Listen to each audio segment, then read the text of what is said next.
Hello, book sniffers. I am in the studio again today, and we have a very incredibly talented chap here today with us, Robin Shaw. Hello, Robin. Hello, Steve. Now, Robin, we go way back, don't we? We do, quite a way. Not that far back, but the first time I met you, you were directing a commercial that I was helping you animate. That was, that used to be my quite a long time ago. Yeah, 10 years ago, that used to be my main line of business. Yeah, and you've animated and directed lots of commercials, TV campaigns. Mm-hmm. And more recently, you have been involved in lots of beautiful, all the main Christmas animated specials. For Channel 4, and BBC with Ethel and Ernest. Yeah, so The Snowman and the Snow Dog. Yes. And We're Going on a Bear Hunt, which is the last one. Yeah. And Ethel and Ernest, which is a feature. Yeah. So tell us about working on those, because you work with a lot of famous illustrators. Well, what happened was, about 10 years ago, mm-hmm. I got a chance to pitch on a commercial for Iron Brew, mm-hmm. which was a pastiche of the Snowman. A Cornish pastiche. I've used that gag before, Cornish pastiche, sorry, yes. And I won the job because I'm the world's biggest Raymond Briggs fan. Yeah. Although some would dispute that. Lots of people vying for that accolade. Mm-hmm. I won the job, and I did this sort of perfect re-rendition. It looked just the same. The characters look different, but the rendering and the pencil. Yeah, the style and everything was just the same. Yeah. And because of that, I got asked to do The Snowman and Snow Dog, and that then led to Ethel and Ernest. And so did you design the new characters that were in The Snowman and the Snow Dog? Did you help them design the Snow Dog? Helped, but I didn't have final say. Oh, that's beautiful. Because I bet there was a lot of pressure working on a sequel of something that was just so huge. It was, and a lot of people said we shouldn't have done it. I loved it. Oh, really? Good. I really liked it. Some people really liked it. It made me cry. Some people thought it didn't need doing, really. And personally, I'm okay with it. I thought it could have been better, but then I always think that. And of course, Ethel and Ernest. So you took a graphic novel, basically, Ethel and Ernest, isn't it? Again by Raymond Briggs, his autobiography, really, isn't it? About his parents. And you transformed all that and created that. Again, so you use pencil in this day and age of people using mainly digital processes. You use. Now let's lead on to the book. You use. Look at this. This is proper pencil and paint. What do you use? Paper so what paints do you use? Well, that's gouache and watercolour. Gouache and lots and lots of pencils. Okay.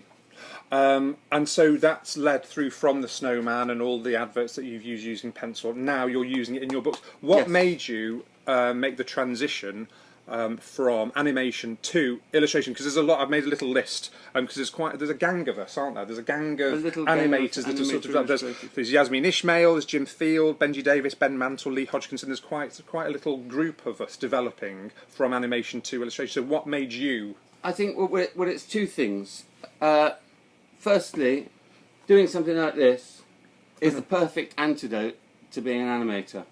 When you're an animator, you have to get everything done always as quickly as possible, and there's never enough time, and you've always got millions of drawings to do, and you just can't quite devote as much attention to a single drawing as you'd like. And doing something like this, where I can spend, for instance, on that picture that you were just showing, that one, I can spend a month. Now, I know that this book took you quite a long time. How long did this book take you to make? Because you were working on The Snowman and the Snow Dog, and all the three that we mentioned, you were making this book. So how long did the book take in between everything else? So you weren't working solidly on the book? Not solidly, but overall, from sort of finalising the roughs to delivering the finished artwork was 18 months. Right. But then there was about a year's worth of sorting out the roughs and the story before that. Yeah. Gosh. So a lot of work. And so were there a lot of changes from the roughs to the final artwork, or was this all pretty much there originally, or how did you find the process? Because it's your first picture book, so how did you find that process? Well, the sort of process that I go through is something that always sort of scuppered me when doing finished pieces of artwork for years. Was the process of going from a rough to a finished piece of artwork, and what you do is you do this lovely rough, you do a lovely little sketch like that, and you go, oh, that's wonderful, I'm really pleased with that, and then you blow it up and do it all neatly and everything. And it's just not the same, never the same. I don't like that. No. So what I started doing, and it's something that I learnt. It's a device I came up with when I was doing the Iron Brew, the Snowman Iron Brew commercial, was do the rough, and instead of just getting rid of the rough, scan in the rough, print out the rough. Ah, okay.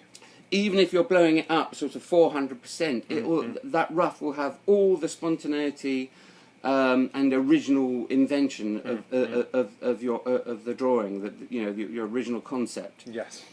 And so what I do is I then print it out on watercolour. I've broken 2 printers doing this. I bet. Print it out on watercolour paper very, very faintly. So I've got the basic line work, a bit of light and shade showing, and then colour on top of that. I thought you were going to swear then. A bit of God, so it's quite a lengthy process, isn't it, the whole thing? Yeah. But it's worth it. And are you working on any other books? I have a toss-up between 3 ideas at the moment. Right, okay.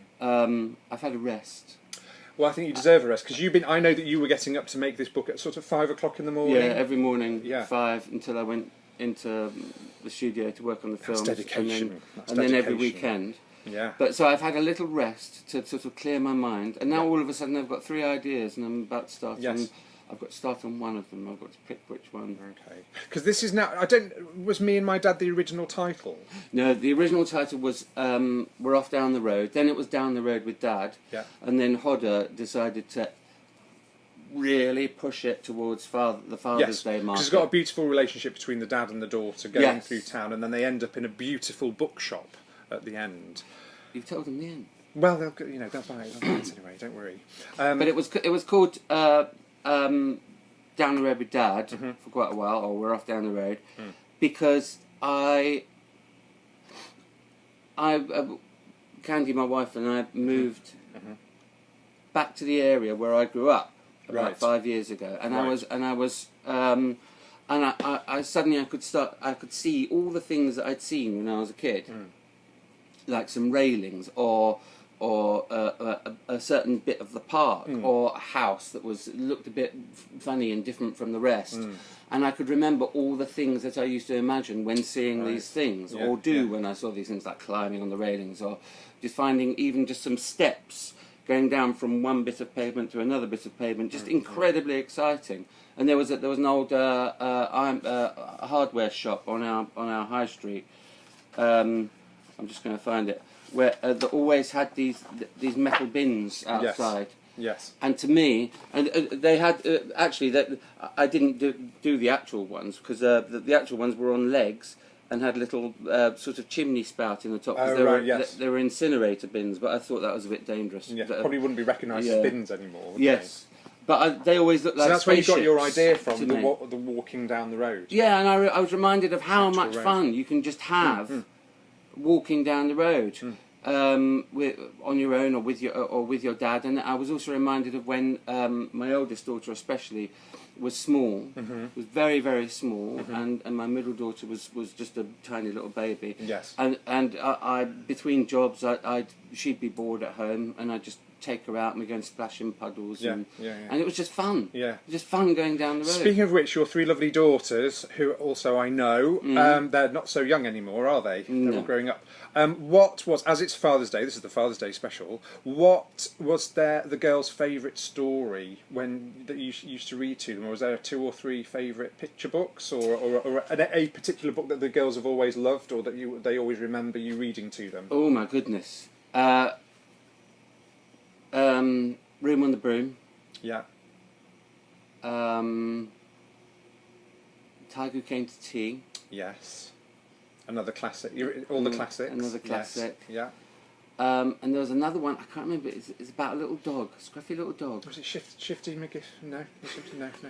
Scruffy little dog, not Harry McClary from Robinson's Dairy. No. I can't remember it. But anyway, no, lots and lots of them. But the Dr. Seuss always went down a treat. The only trouble with Dr. Seuss is they're too long. They are quite long. So you start reading the sleep book. Yeah. And you 6 o'clock in the morning. You realise it's 90 pages long, and you think, oh well, it's designed, it's written to make them drift off to sleep as you're reading it. Yes, but they don't. They just keep going. Yeah. They want to get to the next page. Yeah. I'm a fan of a fairly short. When I used to read bedtime stories to my nieces and nephews, I used to hope that they would choose a short-ish book. So Robin. It must have been very exciting to work with Raymond Briggs, and because you've got a quote on the front, very charming and wholly original. You've got a quote from Raymond Briggs. Is he a nice chap? Raymond is lovely. Yeah. Raymond is incredibly generous with his time, with his opinions. How does he feel about seeing his original designs and his original ideas sort of brought into a new era and animated again? And he's very, I can only use the word, if it were me, I'd be really struggling. But he's just incredibly sort of tolerant of people taking... because he's not overly precious then, is he? He's quite happy for people to take it. He's got, his loft is full of snowman-related stuff. Gosh.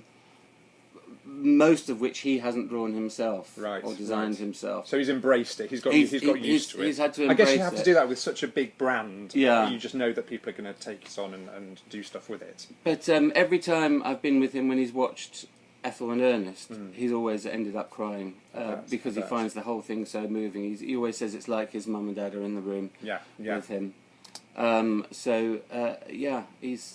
He's wonderful, and he's very, very encouraging. He used to teach down at Brighton. He taught Chris Riddell, actually. Right. He's quite a good mentor, and he always gives very good tips about things. He's very generous, generous with his time and his talents. Yes. Well, that's good. That's good to know. Lovely chap. Although he won't give me a drawing. Oh, will he not? Oh, mate, I'm sure he will later. Cool, if he won't give you a drawing, who would he give a drawing to? Maybe I have to buy one. And I've asked him. Well, Robin, thank you so much for coming in. Thank you, hopefully Steve. within the next couple of years there'll be another title by Robin Shaw. We hope. And the best place to find out all of Robin's projects, you can see more of his drawings, illustrations and animated projects are on his website, which is robinpshaw.com. robinpshaw.com. Thanks so much for coming in, Robin. Thank you, Steve. Cheers, mate.